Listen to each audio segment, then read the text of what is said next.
આહન પૂરું પાડવામાં આવ્યું હતું। આગળ વાત કરીએ તો ધારીના ચલાલા શહેરમાં ત્રિવેણી સંગમ માનવ મંદિર ખાતે ભવ્ય કેમ્પનું આયોજન કરાયું, જેના લોકોએ બહોળી સંખ્યામાં ઉપસ્થિત રહી લાભ લીધો। સમગ્ર આયોજન માનવ મંદિર દ્વારા રાખવામાં આવ્યું હતું। જય અંબે હોસ્પિટલ, મુક્તાનંદ બાપુની હોસ્પિટલના ડોક્ટરોએ તમામ દર્દીઓને વિના સારવાર અને મૂલ્ય દવા આપવામાં આવી હતી, તેમજ વધુ સારવારની જરૂરિયાત હોય તેવા દર્દીઓને હોસ્પિટલ ખાતે ઓપરેશન માટે લઈ જવામાં આવશે, જેમાં 500થી વધારે દર્દીઓ નોંધાયા હોવાનું ડોક્ટર દ્વારા જણાવાયું હતું। ધારીના ચલાલા શહેરમાં સ્થિત ત્રિવેણી સંગમ માનવ મંદિર ખાતે એક વિશાળ અને માનવ સેવા માટે સમર્પિત આરોગ્ય કેમ્પનું ભવ્ય આયોજન કરવામાં આવ્યું હતું। આ અનોખા કેમ્પનું આયોજન માનવ મંદિર દ્વારા કરવામાં આવ્યું છે, જેમાં જય અંબે હોસ્પિટલ તથા મુક્તાનંદ બાપુની હોસ્પિટલના પ્રખર અને નિષ્ણાંત ડોક્ટરોએ પોતાની સેવાઓ આપી હતી।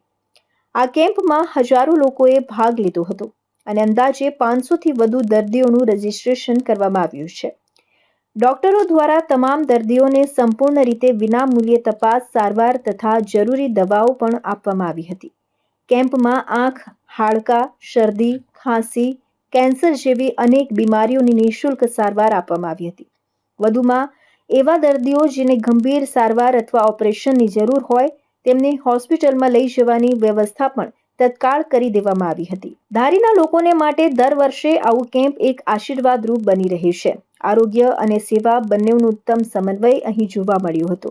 અંતે માનવ મંદિર, જય અંબે હોસ્પિટલ અને મુક્તાનંદ બાપુની ટીમને સૌએ આ અમૂલ્ય યોગદાન બદલ ખૂબ ખૂબ ધન્યવાદ કર્યો હતો। ગુરુ અર્જન દેવજીની શહીદ